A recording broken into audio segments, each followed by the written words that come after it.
Hello, I'm Professor Inquiry. You can just call me Professor Inquiry. I don't know about you, but I love maps. It's so easy just to pull up my phone, pull up the map, and let's see, the nearest coffee shop 12 minutes away. Fantastic.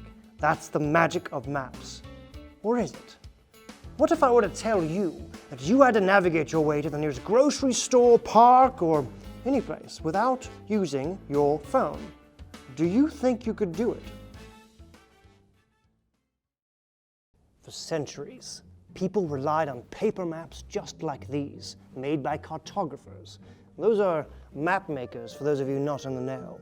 And whether you were in ancient Greece, where the first maps were created, or here in Atlanta, Georgia, to figure out how to use a map, you first had to find where you were on the map.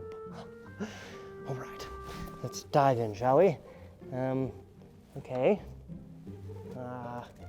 Interesting. I'm not quite sure what these maps are all about. I can tell that this map is a map of South Fulton County, while this map is a map of Roswell. I can tell by all the roads and lines here with rivers and streets that are marked. However, I don't understand what all these markings are, squares and circles. Let's reference the key, shall we?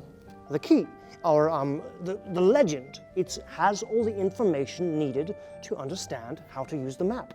So, let's look at square number 6, for example. Square number 6 will be, here. Great Scott, it's right here at the Teaching Museum. Why would, let's see, 2, that's a bank, and 38, that's a hotel. It seems like a random collection of buildings. I don't understand. Why would someone find it important enough to put all these random buildings on this map?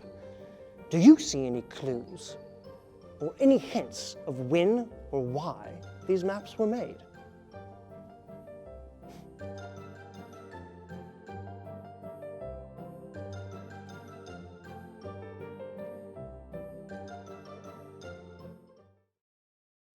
Yeah. Welcome back. So, do you have any idea about our two maps here?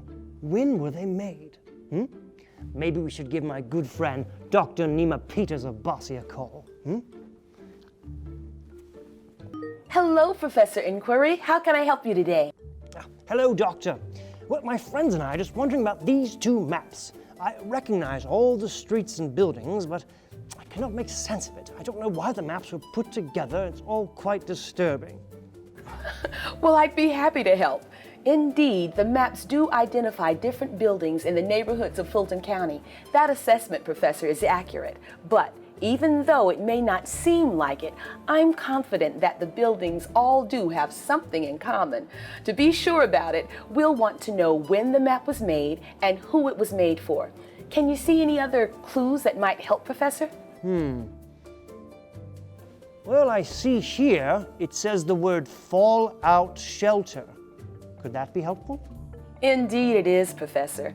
That gives us a clear indication of when they were made, because those words haven't been used in years. In fact, it would be about 50 years ago, during the Cold War, a time when the whole world lived under the threat of a nuclear war between the Soviet Union, we all know it as Russia now, and the United States.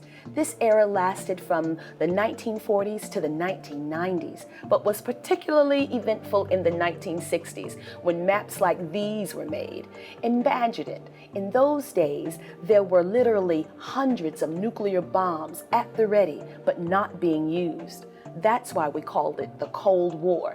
The government selected locations to protect people from a possible nuclear blast that could level a city in a split second.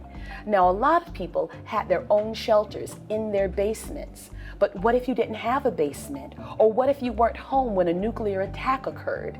Then you would use one of those maps. They'd show you where to go in case of an emergency. Professor, pick a place on the map. Okay, I will choose area 271 in Hapeville. So, say all at once you heard a siren. The siren that means an attack is coming. You need to immediately find the nearest shelter. What's your nearest shelter? Yes, shelter would be Square 45, which is the Teaching Museum South. Surprising as it might be, many public buildings, including schools, were designated as fallout shelters. Does that help you, Professor Inquiry? Yes, it does. Thank you, Professor, and thank you, students, for playing along. This is Professor Inquiry, over and out.